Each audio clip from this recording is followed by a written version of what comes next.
Et bien salut à tous l'Empire, on se retrouve pour une nouvelle vidéo sur l'UFC 281 entre Adesanya et Pereira, un choc en 5 rounds au Madison Square Garden de New York.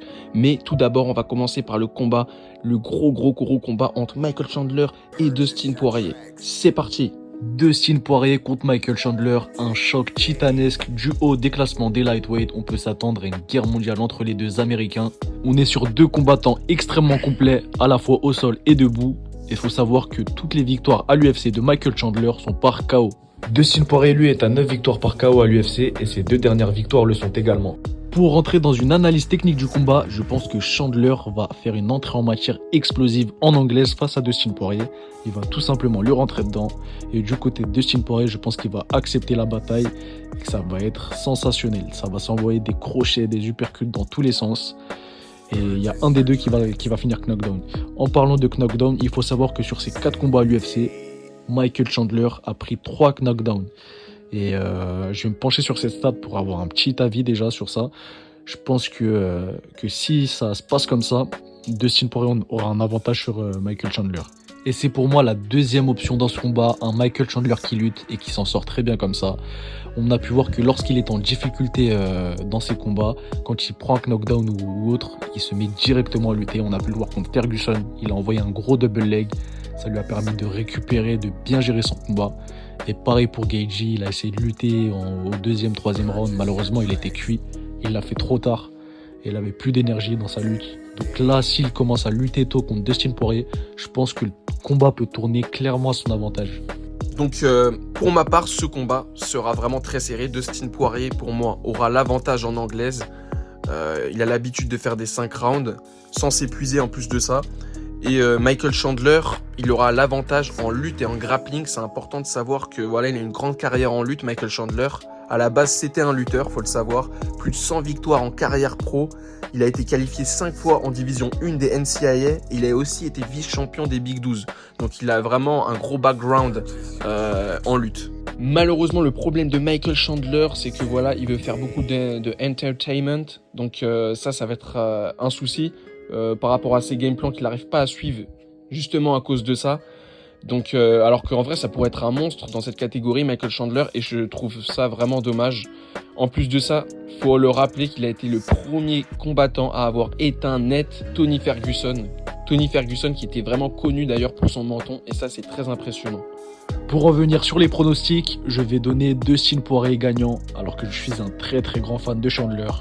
Mais malheureusement, je ne pense pas qu'il va réussir à rester concentré sur son game plan et à lutter. Il va se prendre dans une guerre en anglaise et je pense qu'il va se faire éteindre Chandler. Il a un menton de verre et je pense qu'on va malheureusement le revoir ce samedi soir.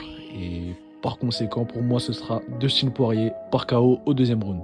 Et du coup, moi, je te rejoins sur le pronostic. Je vois Dustin Poirier l'emporter sur TKO au 3e round face à Michael Chandler. On continue sans plus tarder avec le main event entre Alex Pereira et Israel Adesanya. On le sait tous, le Brésilien a déjà battu 2 fois le Nigérien en kickboxing. Mais là, ce sera pas du tout la même chose. C'est du MMA. Alors, faut savoir que Israel Adesanya est sur 5 défenses de titre et qu'il n'a jamais pris de knockdown. Après, la petite problématique, c'est que Adesanya ne finit plus ses combats et faire 5 rounds contre un Pereira, qui est un excellent striker, ça va être compliqué pour lui. C'est un combat qui va être très serré, mais je pense que contre toute attente, Israel Adesanya va faire la différence avec l'aspect du sol. C'est un champion de MMA, c'est plus un champion de kickboxing, et je pense qu'il va faire une différence énorme. Et ben pour ma part, moi, je vais voir Alex Pereira l'emporter carrément sur décision unanime, et je donne mon pronostic tout de suite. Mon premier argument, c'est que je vois absolument pas Israel Adesanya aller au sol. C'est vraiment... Il a une très bonne défense de lutte, une bonne défense de grappling. Il arrive toujours à s'en sortir quand on le met au sol. C'est impossible de le contrôler tout simplement. Mais par contre, offensivement, on l'a jamais vu à l'œuvre. Et je pense vraiment pas qu'il va le tenter contre Alex Pereira. Pour être honnête, j'ai vraiment du mal à le voir en fait. Et ça, c'est mon premier argument. Mon deuxième argument, c'est que Israel Adesanya n'a jamais combattu un adversaire de cette envergure en carrière MMA. Il va combattre un Alex Pereira qui fait 1 cm de plus que lui, donc 1m94, qui fait 105 kg hors combat et 97 kg le jour du combat, qui a un très gros physique et une bonne allonge de 2 mètres. Donc là, Israel Adesanya, il profite souvent de son allonge durant sa carrière contre des Whittaker qui font 1m80, Kevin Gastelum, etc. Même Cannonier, il fait 1m80. Et là, ça va totalement, je pense, changer l'issue du combat. La dernière fois qu'il a combattu un adversaire avec un aussi gros physique, c'était Jan Blachowicz, et on s'en rappelle de l'issue du combat. Mais Jan Blachowicz avait utilisé la lutte. Là, ça va être plus du striking, et je pense que ça va changer, surtout au niveau de la longe et de la distance. Je pense que ça va être un combat plaisant, mais je vois vraiment Alex Pereira dominer Adesanya pour le coup.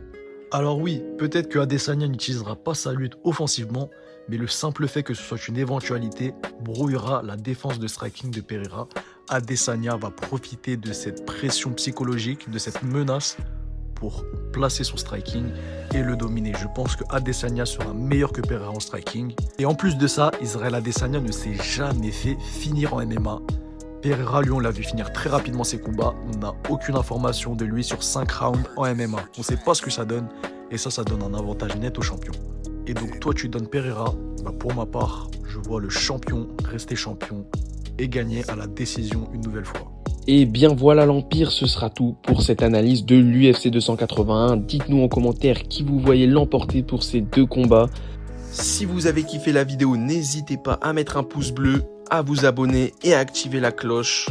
Bientôt les 1000 abonnés sur YouTube et n'hésitez pas aussi à nous follow sur nos autres réseaux sociaux comme Twitter. On est bientôt à 30 000 abonnés. Merci à vous l'Empire pour cette force. Nous commenterons comme d'habitude les événements en live et il y aura toujours l'actu en vitesse et en éclair comme d'habitude. Merci à vous, à la prochaine pour une nouvelle vidéo l'Empire.